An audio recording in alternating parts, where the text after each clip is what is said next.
komunitas merupakan sebuah praktik keperawatan yang berfokus pada kesehatan individu dan masyarakat dalam konteks lingkungan mereka. Florence Nightingale menjadi pencetus perubahan. Kontribusinya yang paling signifikan adalah dalam bidang kebersihan dan sanitasi rumah sakit. Nightingale menyadari pentingnya pendidikan kesehatan untuk masyarakat. Ia percaya bahwa dengan memberikan informasi yang tepat, masyarakat dapat mengambil tindakan untuk menjaga kesehatan mereka sendiri. Perkembangan keperawatan komunitas abad ke-20 pada Perang Dunia I dan II mendorong perkembangan keperawatan komunitas karena kebutuhan untuk merawat sejumlah besar korban perang. Industrialisasi menyebabkan urbanisasi dan masalah kesehatan baru, seperti penyakit menular dan masalah kesehatan lingkungan. Keperawatan komunitas merespon tantangan ini dengan fokus pada pencegahan penyakit dan promosi kesehatan.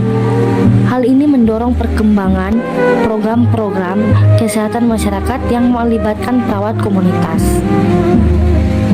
Peran WHO dalam menetapkan standar global dan mendorong pengembangan program kesehatan masyarakat telah sangat berkontribusi pada kemajuan keperawatan komunitas dengan terus mengadvokasi pentingnya perawatan kesehatan primer dan komunitas. Organisasi ini mendorong negara-negara anggota untuk mengintegrasikan keperawatan komunitas ke dalam sistem perawatan kesehatan mereka. Pada masa penjajahan Belanda, pelayanan kesehatan di Indonesia lebih berfokus pada pengendalian penyakit menular seperti malaria, kolera, dan cacar.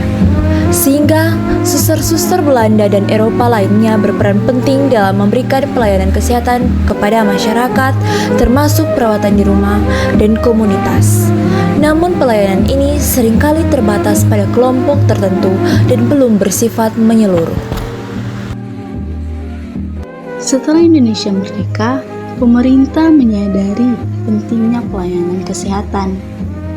Dengan upaya yang dilakukan untuk meningkatkan akses masyarakat terhadap pelayanan kesehatan, termasuk melalui pengembangan program-program kesehatan di tingkat komunitas melalui pembangunan puskesmas. Puskesmas menjadi ujung tombak pelayanan kesehatan di tingkat komunitas.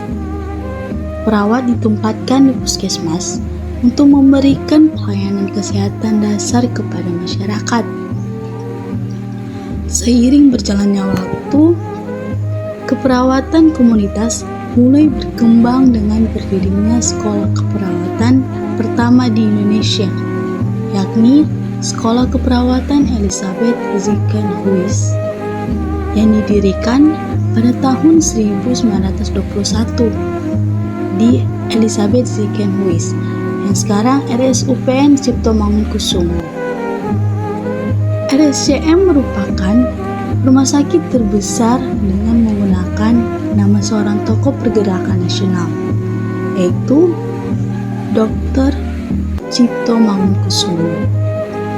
Sekolah ini mencetak perawat yang memiliki kompetensi dalam memberikan pelayanan kesehatan di rumah sakit. Selanjutnya, Institut Pendidikan dan Pelatihan Keperawatan Komunitas Indonesia atau IPKKI. IPKKI didirikan sebagai lembaga pendidikan tinggi yang khusus mendidik perawat komunitas. Dengan tujuan utama IPKKI adalah menghasilkan perawat komunitas yang memiliki kompetensi tinggi dalam memberikan pelayanan kesehatan kepada masyarakat di berbagai tingkat. Kurikulum IPKKI dirancang untuk menghasilkan lulusan yang mampu melakukan pengkajian komunitas, perencanaan program kesehatan, pelaksanaan program, dan evaluasi.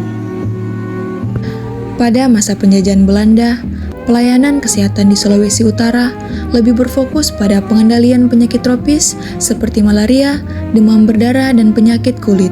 Suster-suster Katolik dari berbagai ordo memainkan peran penting dalam memberikan pelayanan kesehatan di daerah-daerah terpencil. Mereka seringkali membangun rumah sakit dan pusat kesehatan di daerah pedalaman. Rumah sakit pertama yang ada di Sulawesi Utara yakni Stikes Gunung Maria Tomohon dan Stikes Bethesda Tomohon, yang pada awal mula keduanya berdiri sebagai sekolah yang berfokus pada pendidikan kesehatan dalam mengembangkan pelayanan kesehatan di Sulawesi Utara. Gangguan pelayanan kesehatan berupa peristiwa Permesta atau Pemerintah Pusat Sejahtera yang terjadi pada tahun 1957 sampai 1958 menyebabkan gangguan terhadap pelayanan kesehatan di Sulawesi Utara. Banyak fasilitas kesehatan yang rusak dan tenaga kesehatan yang mengungsi.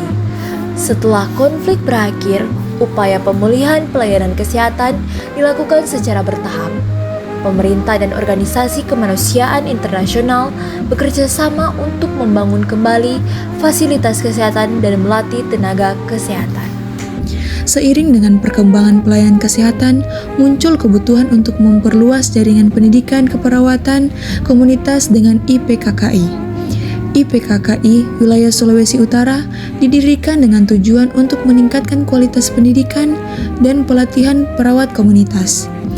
IPKKI fokus pada pengembangan kompetensi perawat komunitas dalam bidang pengkajian komunitas, perencanaan program kesehatan, pelaksanaan program, dan evaluasi.